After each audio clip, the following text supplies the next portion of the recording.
Mais écoutez, on va dire la phase de travail actif, hein, on va dire, est terminée. Et on a un peu revu et corrigé notre copie, et en gardant la même ambition. Et les services et surtout le cabinet qui nous accompagne. Donc, ils ont fini tout ce travail-là. Il fallait qu'on acte la présentation de ce plus-là, le projet de plus, afin que maintenant on ait la consultation des services de l'État, plus l'enquête publique. Donc le gros est fait, et dans tout le travail prend bien en compte, disons, les orientations arrêtées, et que la ville devienne une ville universitaire. Donc ce n'est pas simplement, disons, du zonage, mais des zonages pour mettre la ville en mouvement. On aura d'ici, disons, 6 mois, un vrai outil de développement aux côtés de l'agenda 21 et aux côtés, comment dirais-je, de notre orientation forte à entrer dans le développement durable. Là, dans le contexte actuel, disons, il y a raisonnablement à voir les choses avec plus de rigueur qu'avant. Donc la ville, dans sa toute complétude, doit bien voir les choses, que ce soit le personnel, que ce soit les administrés, que ce soit les élus, que ce soit les administratifs, le service technique.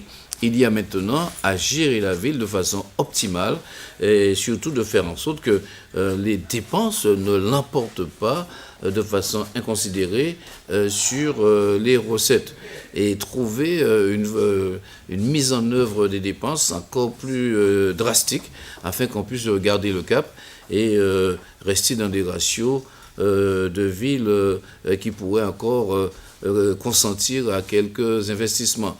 Donc, et on a regardé aussi l'impact d'un emprunt qui nous permettrait véritablement d'offrir, ne serait-ce qu'à l'université, aux universitaires, disons, les services ou un centre-ville harmonieux, accueillant. Si on ne le fait pas, on mettra en difficulté la pérennisation de l'université à Saint-Claude. Donc il y a un effort budgétaire à faire, disons, sur cette mandature-là.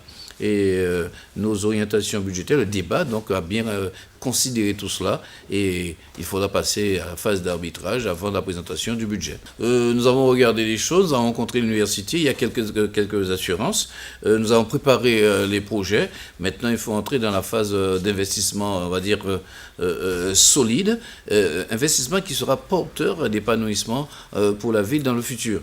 Il faut préparer cette ville-là à être la ville de demain. En même temps aussi, il faut regarder aussi ce que nos investissements peuvent nous apporter dans le domaine de l'animation touristique, au moment où le Sud Basse-Terre connaît, le Sud, hein, je dis bien le Sud Basse-Terre, connaît une paupérisation et un dépeuplement. Nous devons tous, autant que nous sommes, et à commencer, et la ville de Saint-Claude veut commencer, faire des efforts pour pouvoir donner un peu d'attractivité à ce Sud Basse-Terre, faire en sorte que les gens viennent, les gens séjournent, singulièrement les touristes, et aussi les universitaires.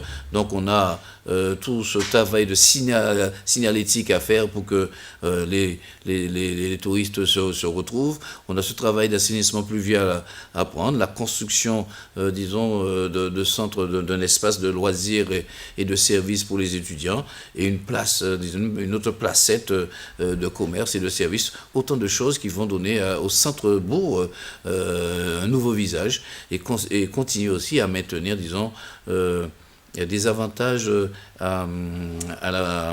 au personnel, mais en demandant aussi au personnel de pouvoir assurer avec, disons, un peu plus d'impact, disons, sa mission, pour nous permettre là même aussi de tenir la route d'une exécution budgétaire satisfaisante. Et bien là, c'était juste une régularisation par rapport à une DM qui avait été votée il y a quelques semaines, quelques mois. Donc on était là à régulariser par une délibération les choses, afin que ça se traduise de façon effective au plan budgétaire. Mais le CECAS aussi, plus il y a la crise, plus il y a des demandes sociales. Et la ville de Saint-Claude n'échappe pas à cette crise-là. Et vous avez entendu les derniers chiffres de l'INSEE. Il y a manifestement à se mobiliser dans le Sud Basse-Terre, à regarder les choses, à trouver un projet cohérent, afin qu'on puisse offrir les opportunités aux gens de la Basse-Terre, mais aux gens de la Guadeloupe, car sans quoi on court le risque de voir cette ville-là et cette zone-là, ce Sud Basse-Terre, une zone désaffectée, parce que il y a une tendance maintenant qui est trop forte, qui est insupportable, de voir tous les services s'expatrier vers la Grande Terre. Ça devient quelque chose à regarder maintenant avec, disons, avec une certaine volonté d'arrêter tout cela. Il y a une opportunité qu'on saisit et que la ville-centre saisit, a fait des efforts pour accueillir, mais il faut accueillir pour tirer, pour toucher des dividendes. Et dans l'offre touristique, disons, nous avons un élément incontournable qui est la soufrière.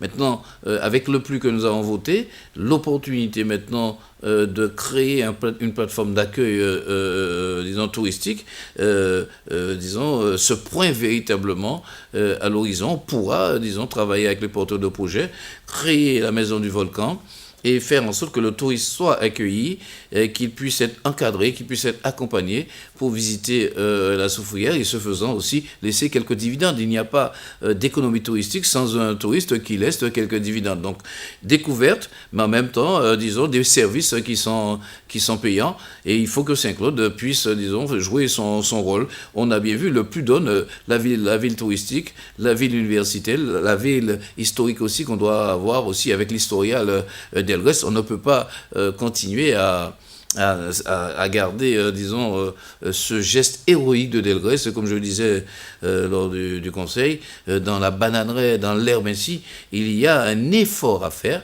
et je prendrai l'initiative d'ici quelques semaines de pouvoir sensibiliser le président de région par une visite sur le terrain avec des projets, afin de voir si sur sa mandature et la nôtre conjuguée, on peut déjà mettre quelque chose sur les terres d'Anglemont qui permettrait à la population de pouvoir, disons, enfin, trouver un espace de ressourcement, de recueillement et de connaissance et de reconnaissance sur ce mouvement et de liberté. Car Delgrès, c'est un geste qui n'existe nulle part ailleurs, hein, et la Guadeloupe doit rattraper ce retard-là, disons, avec la plus grande célérité. On a trop tardé à faire quelque chose sur l'habitation d'Anglemont.